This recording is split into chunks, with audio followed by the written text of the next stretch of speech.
Greetings, shipmates. On behalf of your entire Coast Guard senior leadership team, the Master Chief and I remain incredibly impressed with your adaptability and resilience through this global pandemic health crisis.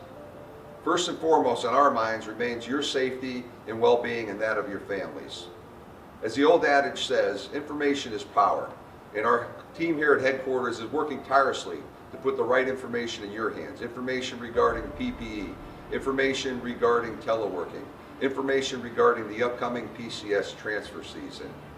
A lot has changed in recent months, and as I've said since day one, personnel are the backbone of Coast Guard readiness. As we look forward to the readiness of the Coast Guard, we see some challenges and we see some opportunities here. The world has changed quite a bit since some of you have maybe made decisions to release from active duty this summer, and we'd like an opportunity to revisit that with you.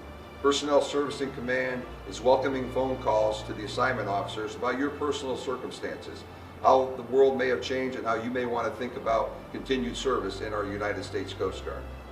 We call this effort the Campaign to Retain, and our goal is to help alleviate the stress associated with separating during a global pandemic and to retain top talent in our service. I urge you to contact your supervisor or enlisted or officer of personnel management as soon as possible, or a minimum before the 1st of July. Please continue to communicate up and down your chain of command, and I'm calling on all chiefs to continue to set the example for intrusive and transparent leadership. Leadership remains the key to navigating this global pandemic crisis, and I need all leaders at all levels to continue to interact and engage with your Coast Guardsmen, to know what's on their mind, to know what's challenging them, and know what's confronting their family, and when necessary, intervene early and frequently.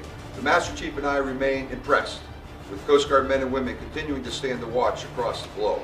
I look no further than the news earlier this week where Coast Guard Island-class patrol boats working alongside U.S. naval vessel counterparts on the Arabian Gulf were harassed continuously by Iranian Revolutionary Guard Corps naval attack boats.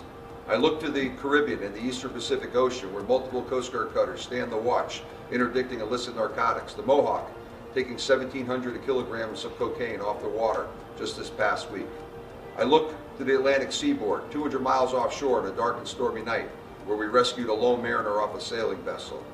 I look to our ports and waterways. We've enabled the removal of 250,000 passengers from dozens of cruise ships. And I look at the economy enabled by the marine transportation system, 355 seaports, 25,000 miles of navigable waters, key commodities that we all consume as Americans. We remain impressed by those of you that have chosen to donate blood, that are making masks, and are doing other high-value, high-impact contributions in your local community. While we're not sure when this pandemic will draw to an end, what we're absolutely sure of is that we will rise above this as a nation. Thank you to each and every one of you that continue to stand the watch, and thank you to the families supporting our Coast Guard men and women. On behalf of the Master Chief and I, the entire Coast Guard leadership team, Semper Paratus.